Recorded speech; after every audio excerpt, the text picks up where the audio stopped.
অনেকদিন ধরে জামাইকে বলতেছি বাচ্চাদের জন্য শীতের কাপড় কিনতে হবে। সে আজও পিস কালও পিস, আজকে যাবে কালকে যাবে বলতে বলতে তার অনেক দিন চলে গেছে, কিন্তু শীত তো আর বসে থাকবে না। যেহেতু বাচ্চাদের জন্য শীতের কাপড় কিনবো, কারণ তাদের জন্য যদি গত বছরও সোয়েটার কিনা হয় কিন্তু পরবর্তী বছরে আর পরানো যায় না।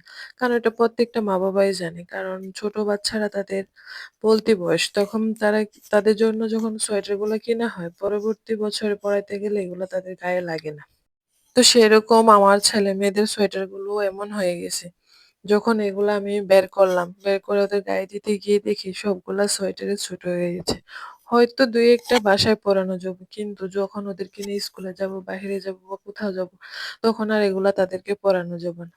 যাই হোক, শেষমেশ যেহেতু জামাইকে রাজিই করে নিলাম, তখন বলল যে দুপুরে খাওয়ার পর শুক্রবার, যেহেতু শনিবার আবার অফিস, আমি যেতে পারবো না। শুক্রবার বিকেলে যাব, ওইখান থেকে একদিনে যা পারো মোটামুটি কিনে নিয়ে আসবি। আর আমরা মেয়ে মানুষ তো একটু সুযোগেই থাকি। তো ভাবলাম যেহেতু ওদের জন্য শীতের কাপড় কেনাকাটা করবে, তাহলে সুযোগে যদি আমিও কিছু কিনতে পারি। তখন তার কাছে আবদার করে বসলাম আমার একটা হাত ব্যাগের জন্য। সে আর না করতে পারল না। আর মূলত আমরা গিয়েছিলাম উত্তরাতে, রাজলক্ষ্মী। কারণ উত্তরা রাজলক্ষ্মী, আমি জানি অনেকে আমার ভিডিওটা দেখবে।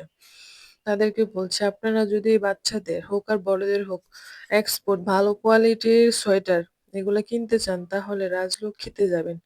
আমার মনে হয় না এখান থেকে আপনারা না কিনে আসতে পারবেন। যেহেতু আমরা একটু দুপুরে গিয়েছিলাম, অতটা সন্ধ্যা হয়নি। তারপরও অলি-গলিতে এত পরিমাণ কাপড়, মানে সোয়েটার দোকান বসেছিল, কি বলবো, সবগুলা কালেকশনই ছিল দেখার মতো। আর বলেছিলাম আমি একটা ব্যাগ কিনবো। তাই ভাবলাম কিছু ব্যাগের যদি কালেকশন দেখি, দেখার পরে যদি পছন্দ হয়ে যায় তাহলে কিনে নেব। তারপরে চলে গেলাম আমার মেয়ের ছোট, ছোট এগুলা এক্সপোর্টের সোয়েটার কেনার জন্য। কি বলবো, আপনারা শুধু একবার যান, যাওয়ার পরে বুঝতে পারবেন এখান থেকে এত সুন্দর, সুন্দর কালেকশন পাবেন।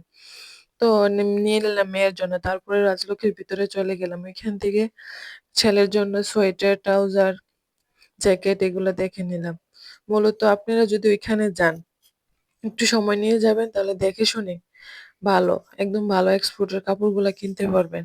কারণ আমরা মনে করি যে ব্র্যান্ড গুলাতে গেলে হয়তো ভালো কাপড় পাওয়া যায়। সেই কাপড়গুলো আমরা চাইলে ফুটপাতের ভ্যান থেকেও কিনতে পারি।